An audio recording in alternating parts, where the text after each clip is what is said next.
batterie de téléphone. Voilà, je suis avec vous. Donc, Merci. Madame Vania va vous raconter effectivement son histoire. Oui, tout à fait. Parce que c'est une histoire de vie et c'est une belle réussite avec bien sûr l'accompagnement du conseil départemental. Rapprochez-vous dans le cadre du dispositif RSA. Oui. Elle a eu un accompagnement en tant que porteur de projet.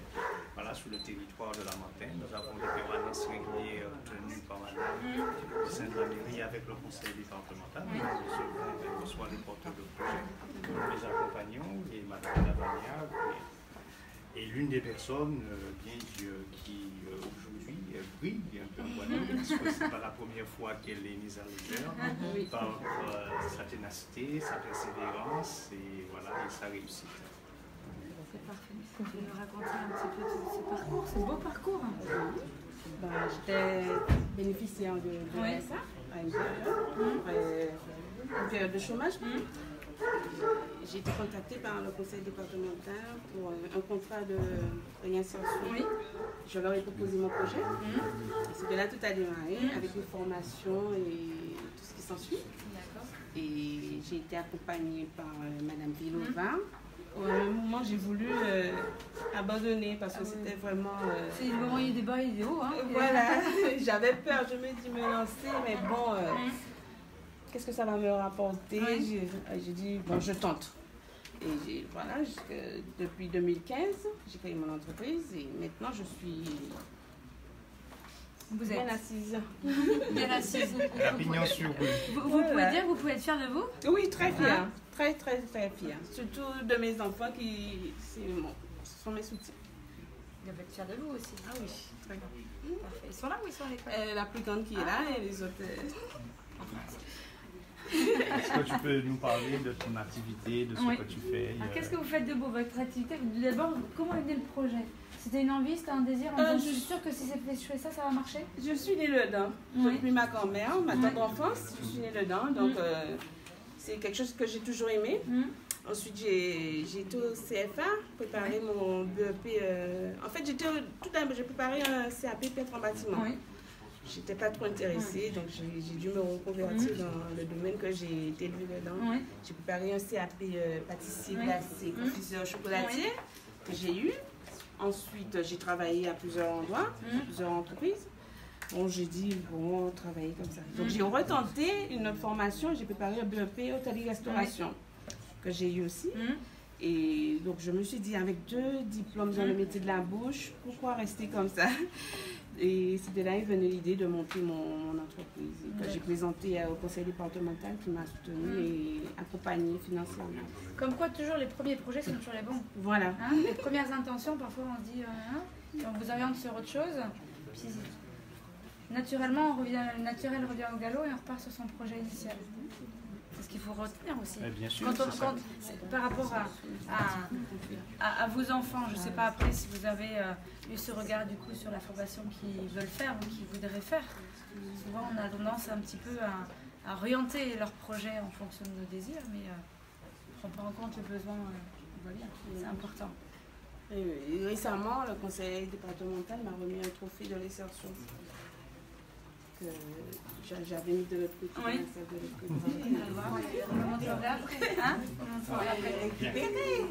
Notre conseillère départementale, voilà, Mme Liliane Maximin Bajazé, qui est aussi adjointe au maire, voilà, donc, qui représente ici le conseil départemental.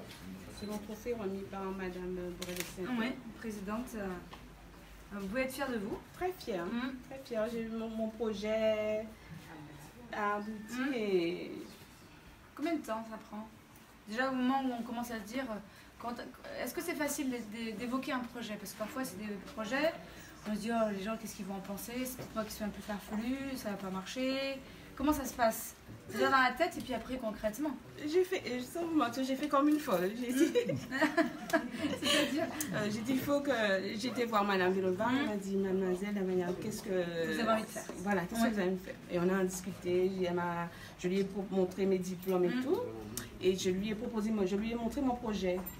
Et elle m'a, sans vous mentir, elle m'a soutenue comme si j'étais sa propre fille. J'ai voulu abandonner, comme je vous ai expliqué.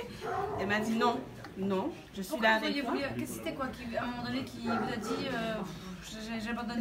La peur. La peur? La peur. Ouais. La peur de ce dont je dis. Ouais. Être au RSA, comment monter une entreprise, qu'est-ce que les gens vont penser. Et après, j'ai dit, bon, ce qu'ils disent, ils disent. Donc, je me suis lancée. C'est elle-même boostée. Voilà. Tout à fait. Avec la motivation de ma mère aussi, et qui est présente. Ben, viens, madame Lapagna. Votre maman, mais venez avec nous. Viens, madame. Venez avec nous. C'est une histoire familiale. C'est ça, exactement. Bonjour, madame. Bonjour. Bonjour. Bon, Sans l'appui et le soutien de maman tous les c'est jours, ça, on réussit pas exactement. forcément. Voilà. Exactement. Vous auriez un petit mot à dire pour votre fille, ce serait quoi? Ben, je suis fière d'elle. Bon, et puis, elle craignait un petit peu, mais je suis démotivée. Et puis, je lui ai dit, t'inquiète, maman est là. Avec nos propres moyens, on va y arriver. Là, aujourd'hui, c'est la fierté. Ouais, c'est chouette. C'est bien. C'est important. Et vous, du coup, en accompagnant madame, quand elle a commencé à avoir un peu de doute, quelle a été... Déjà, quand elle vous a présenté son projet.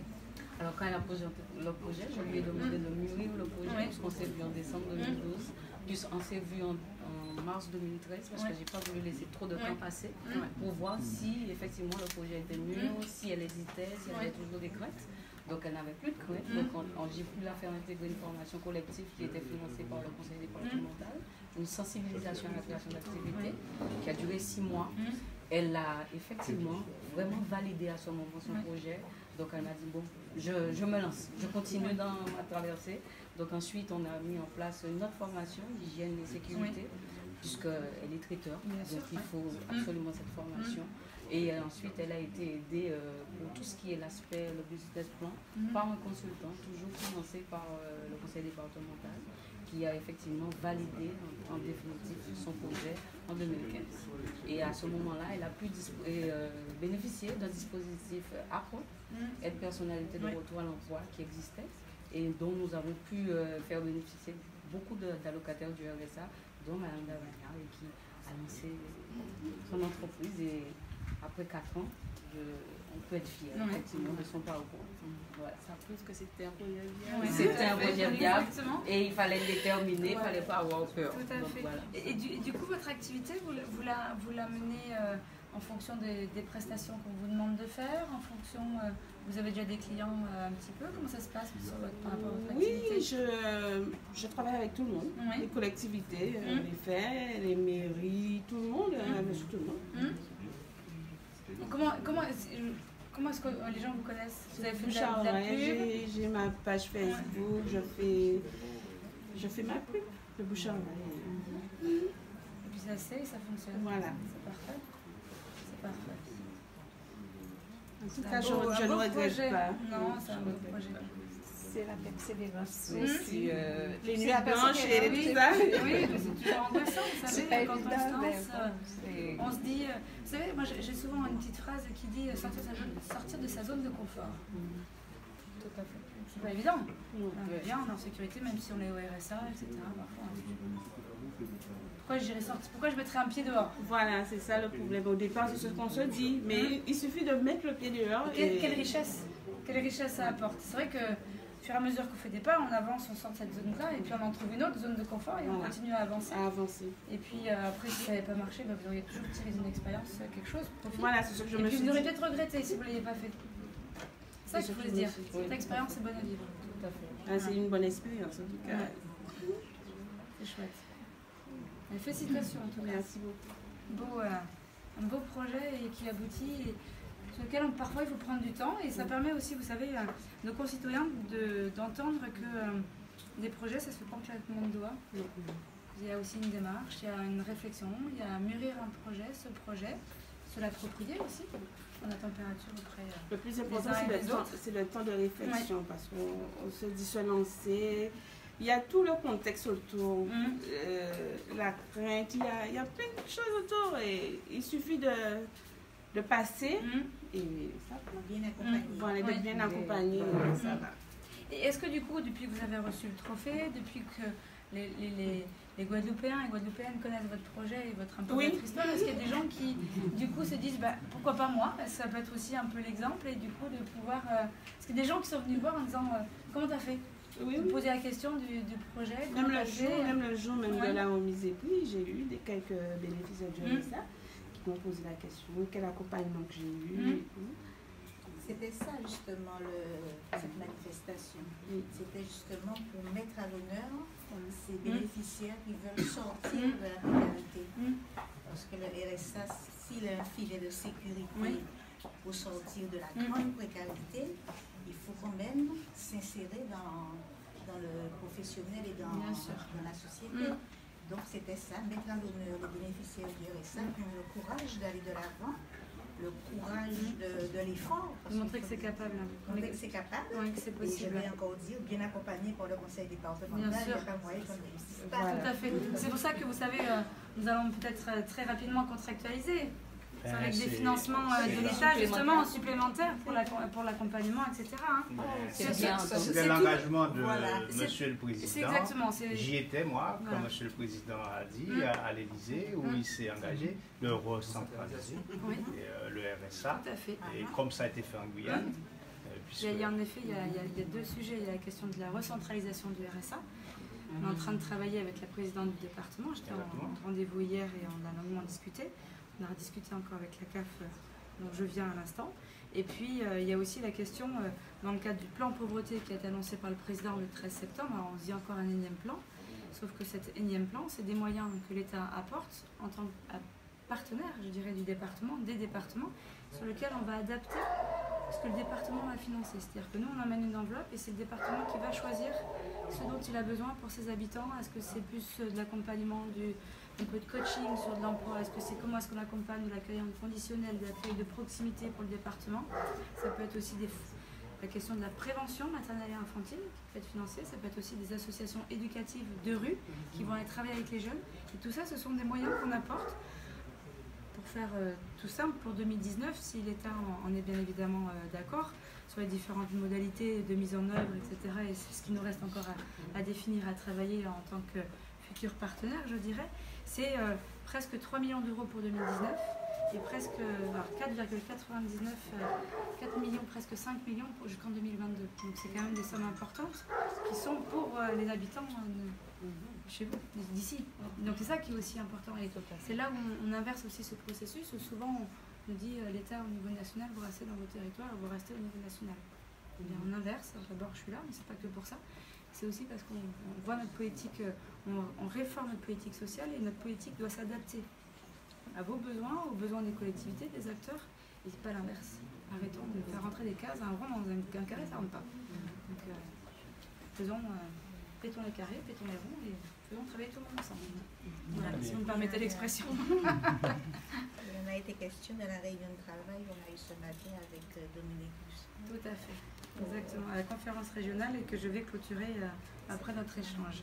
La conférence régionale est un outil, moi me semble-t-il très intéressant parce que d'une, elle permet à l'ensemble des acteurs qui travaillent dans le champ de la solidarité, donc en effet, les personnes qui accompagnent des bénéficiaires du RSA, financés par le département, Pôle emploi, les missions locales, les associations, tous les acteurs qui œuvrent dans le champ de la solidarité, de se retrouver à un moment donné, de réfléchir, de dire on fait un constat. Qu'est-ce qui ne va pas, qu'est-ce qui fonctionne, ce sur quoi on a besoin d'aller et comment est-ce qu'on peut faire évoluer notre travail. Et souvent, je vais vous le dire, il faut que je travaille un peu plus avec la mairie, il faut que je travaille un peu plus avec telle association. Puis on a aussi des bénéficiaires à accompagner, on a un peu la tête dans le guidon. Et puis on ne prend pas le temps d'aller rencontrer les autres associations et de réfléchir ensemble à comment est-ce qu'on peut mieux accompagner. Et ce temps de travail permet ce regard et ce constat. Puis après, derrière, il y a une animation qui est plus locale, donc il y a des ateliers qui vont continuer à vivre, sur lesquels nous, on sera toujours bien évidemment présents et qu'on viendra animer deux grandes messes par an, mais avec plein de petits ateliers après thématiques sur lesquels seront travaillés la question de la petite enfance, le mode de garde, la question de l'accompagnement, la question des jeunes, la question de la prévention, la question de l'éducation. Tout ça, c'est travailler en lien avec les collectivités et les associations. On inverse. Mais on n'est pas là pour parler de ça, on est surtout pour parler de vous. Voilà, c'est mon petit bébé. Oui, gros bébé, hein. Voilà, le petit bébé. Et je suis fière. comme je disais. Combien vous avez à peu près de prestations là, depuis quand vous avez, parce que le projet on sait que c'est long, maintenant vous avez eu, etc. Quand est-ce que vous avez officiellement déclaré votre activité? Ça fait 4 ans. 4 ans? Oui, ça fait 4 ans, Oui, d'accord. Oui, donc vous avez vu l'évolution et vous avez vu le... C'est un peu difficile au début, Oui, mais ben, maintenant là, ça commence. Non, ça commence. Et maintenant que ça commence à bien aller, combien de prestations ça dépend? Ça dépend des périodes. Des périodes où c'est plus chargé que d'autres, et Voilà. parfois vous dites... Et quand vous avez trop de travail, justement, qui c'est qui vient vous aider au service? Ah, ça crée des vocations. Maman, mes 2 filles. Et... C'est une histoire féminine? Voilà. Ah non, il y a papa aussi ce matin. Oui, papa. Oui, papa. Ah oui, c'est grâce à papa, oui, aussi. Ah oui, c'est lui. C'est mon temps. Pour vous, monsieur le maire, c'est une activité supplémentaire sur votre commune? Oui, c'est une activité supplémentaire et c'est notre fierté puisque notre volonté c'est pouvoir sortir les gens de la précarité par le travail pérenne, par bien sûr le travail marchand, puisque aujourd'hui si nous voulons créer de la richesse, il faut développer les emplois marchands. Tout à fait. Donc nous sommes dans cette dynamique-là. Je suis aussi président de la communauté d'agglomération du Nord-Bastère, ici, et nous avons mis en place effectivement pour aider les porteurs de projets et surtout les petits projets, les micro-projets. Donc dans le cadre du GAL, le groupement d'action locale, le plan leader, un dispositif où nous accompagnons un certain nombre de porteurs de projets. Donc elle n'a pas pu entrer dans ce projet-là parce qu'elle était dans notre dispositif, mais on développe aussi ce dispositif-là. Et dans ce cadre-là, bien sûr, nous axons notre développement sur une économie inclusive, c'est-à-dire qu'il y a des axes, il y a des priorités. Donc on cherche à développer les emplois qui nous permet de créer, comme je vous disais, de la richesse locale, mais l'inclusion aussi. Donc pour nous, c'est très important d'aller dans cette orientation-là, comme fait Madame. Voilà, donc c'est un exemple pour nous sur le territoire. C'est pour ça que nous sommes en train de promotionner son image, pour que d'autres personnes puissent croire et que ça soit que ça crée l'émulation et que d'autres personnes aient envie de faire comme elle. D'accord.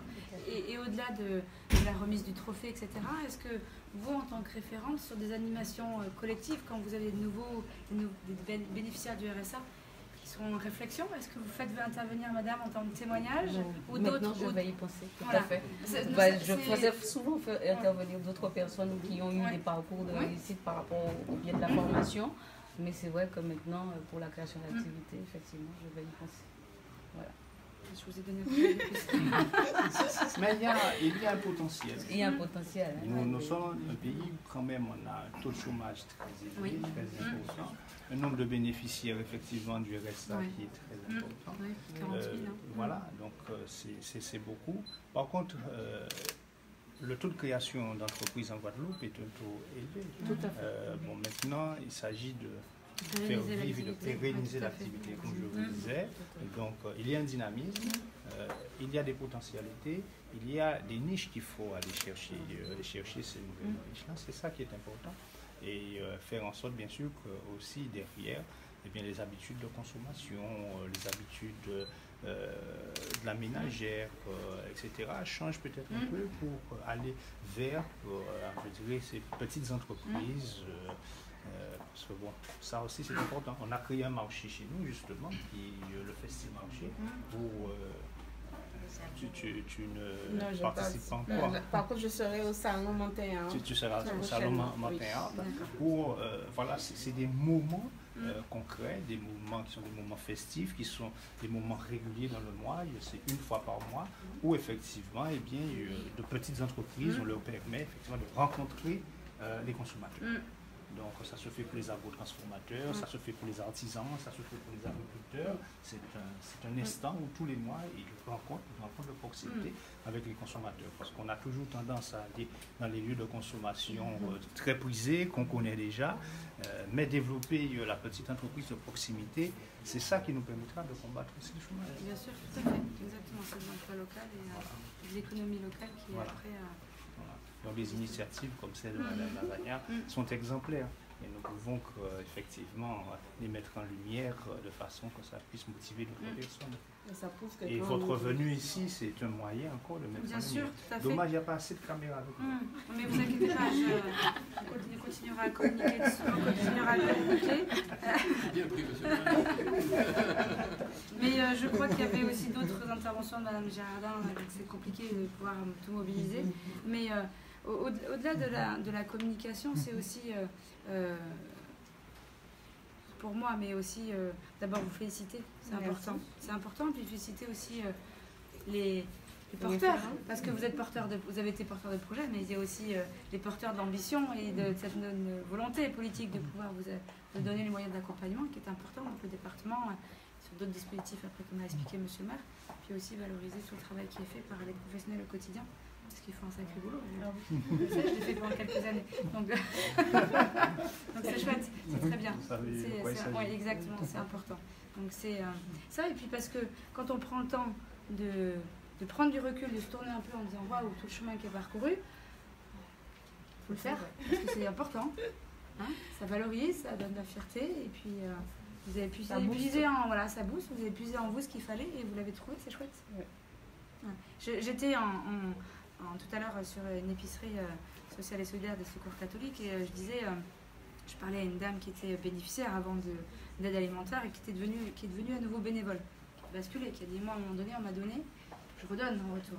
Et je lui dis mais comment est-ce que vous pouvez, comment est-ce que vous avez d'abord connu le Secours catholique et qu'est-ce que vous y avez trouvé?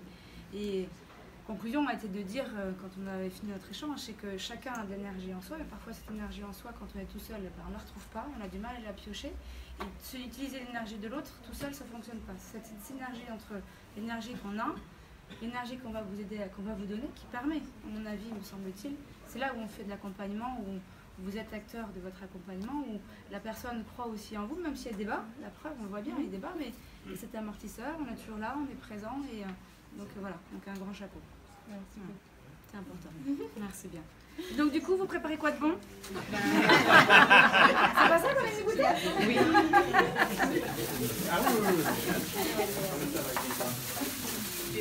Et donc, vous pouvez recevoir ici ou vous vous déplacez? Je fais les deux. Vous faites les deux. D'accord.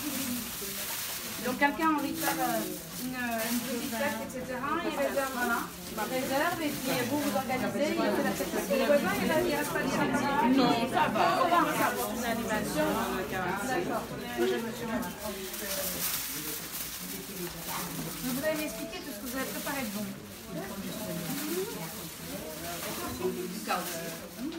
C'est bien de faire d'avoir contacté.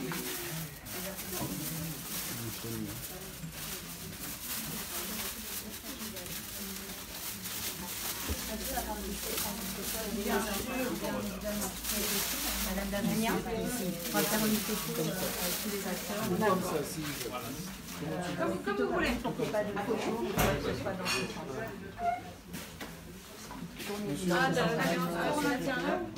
Regardez-moi, mettez-vous en face. Voilà, le photographe là pour vous mettre face. Voilà. Allez. Monsieur le directeur en face, Monsieur le conseiller régional, messieurs les élus, mesdames qui et c'est qui messieurs, veut se joindre à la photo? Madame Sarah, les élus.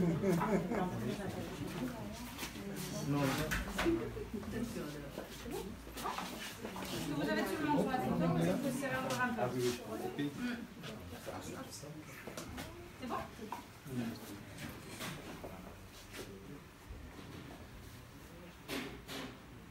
alors faites vite parce qu'il y en a qui sont là. On y va? Regardez-moi, regardez-moi. Vous avez fait sourire, monsieur le maire. Voilà, ça sera communiqué à la presse. C'est parfait. Merci bien. D'accord.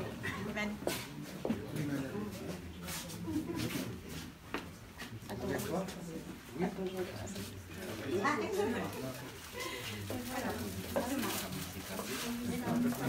Oui, super.